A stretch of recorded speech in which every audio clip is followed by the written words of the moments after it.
WJR. Here's special guest host Guy Gordon. Here's a little piece of good news as you get on with your day. If you have been sending packages out to loved ones, UPS, FedEx, and the United States Postal Service all reporting close to 100% on-time performance. But a reminder that today is the deadline for ground shipping with FedEx and the Postal Service if you want your gifts, packages to arrive before Christmas. But remember how things were so horribly delayed last year, and it seems that nothing was arriving on time, and a lot of gifts arrived after New Year's. Well, that's not the situation today, so some good news there.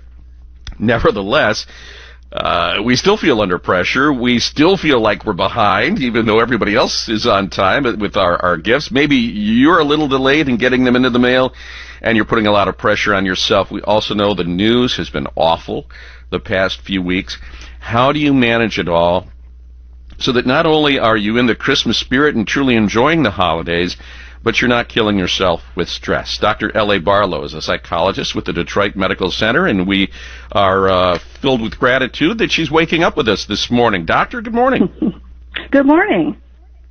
Does this start with expectations that are too high? Is that the number one thing that we do to ourselves? Absolutely. We put so much stress, self-inflicted stress upon ourselves for expectations for the holiday, trying to meet everyone's needs, and oftentimes neglecting our own personal needs. So that is a big factor. So how do we dial that back? How do we adjust? And how do we explain to loved ones that maybe, you know what, we're not going to kill ourselves this year getting the table just right and having every decoration up?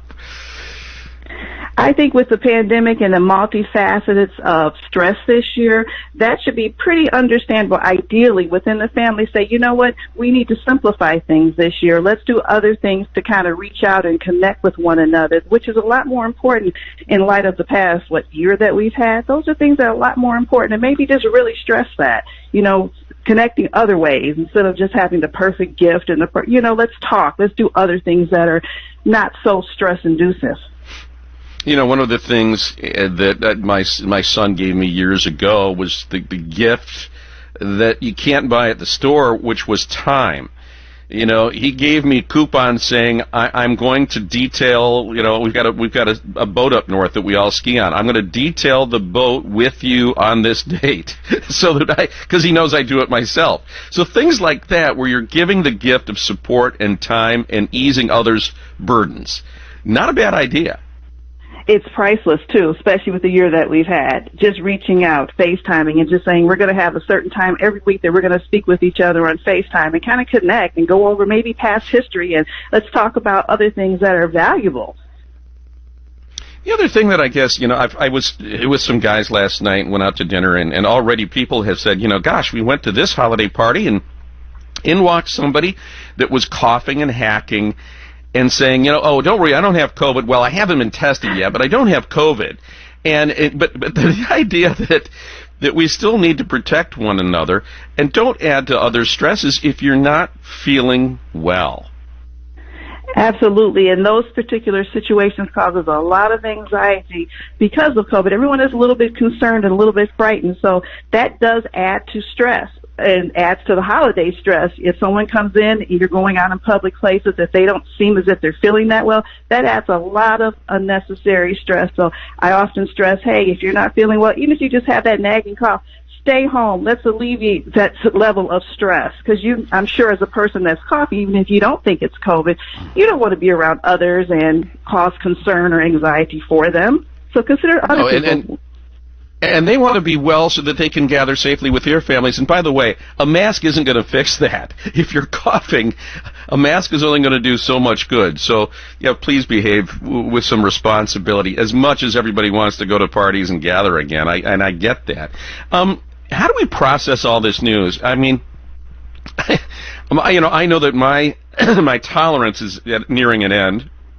I just went off on a rant that I probably should have dialed back a little bit.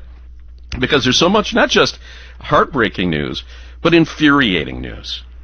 Absolutely. And it is a lot to process, and we as humans are we're not able to process that level of trauma day in, day in and out. And it's every day it's something different. I often suggest if it's really affecting your daily functioning, turn it off for a while. Listen to the headlines, understand what's going on in the world, but then turn it off. Don't spend your day constantly listening to it over and over again, because it can be a lot to process.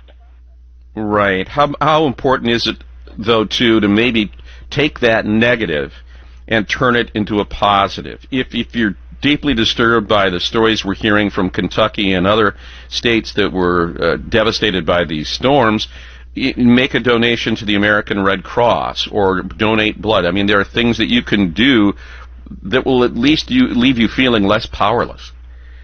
Absolutely, and that is a big factor when it comes to so much trauma and so many things going on in the world. What can you do to help improve that situation? It could be just something small, but it does help you feel better to say, I'm involved with this. I'm trying to make a wrong a right, which is so important.